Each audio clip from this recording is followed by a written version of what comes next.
চোখের নিচে কালো দাগের জন্য কোন প্রোডাক্ট ব্যবহার করবেন? আমাদের আই ডার্ক সার্কেল বা চোখের নিচে কালো দাগ কমানোর ক্ষেত্রে লাইফস্টাইল তো অবশ্যই গুরুত্বপূর্ণ, কিন্তু সেই সাথে আই কেয়ারও কিন্তু খুব ভালো ভূমিকা রাখতে পারে। যদি চোখের নিচে স্কিন এভাবে টেনে ধরলে আপনার অন্যান্য অংশের থেকে রং কালো দেখায়, তাহলে আপনাকে ব্যবহার করতে হবে ব্রাইটনিং উপাদানযুক্ত প্রোডাক্ট যেমন নাইসিনামাইড। কিন্তু যদি আপনার চোখের শেপ হলো হয়, অর্থাৎ আমার মতন এরকম কোটরে থাকে, তাহলে আপনার ব্যবহার করতে হবে হাইলুরনিক অ্যাসিড যুক্ত প্রোডাক্ট। কিন্তু চোখের নিচে বা এদিকে যদি কোনো ভাঁজ বা বুলি রেখা দেখতে পান, তাহলে ব্যবহার করতে হবে রেটনল অথবা অ্যান্টিঅক্সিডেন্ট যুক্ত আই প্রোডাক্ট। এখন আপনার যদি এক বা একাধিক সমস্যা থেকে থাকে আর আপনি নিশ্চিত হতে না পারেন যে আসলে এর পিছনে কারণ কি, তাহলে ব্যবহার করতে পারেন Axis Y vegan collagen eye সেরাম।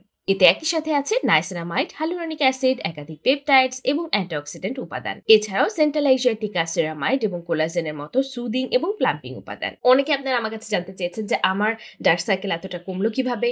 সেটার জন্য হেলদি লাইফস্টাইলের পাশাপাশি আপনারা 3 মাসের জন্য অন্তত এই আই সেরামটি ব্যবহার করুন, তারপর আমাকে জানান যে উপকার পেলেন কিনা। শুধু তাই না, এই প্রোডাক্টটি এতটা কুলিং ইফেক্ট দেয় যেটা চোখের ফোলা ভাব বা পাফিনেস কমাতেও সাহায্য করে। এবং এই আই সেরামটি আপনারা পেয়ে যাবেন ঢালি শপের ওয়েবসাইট এবং ফেসবুক পেজে।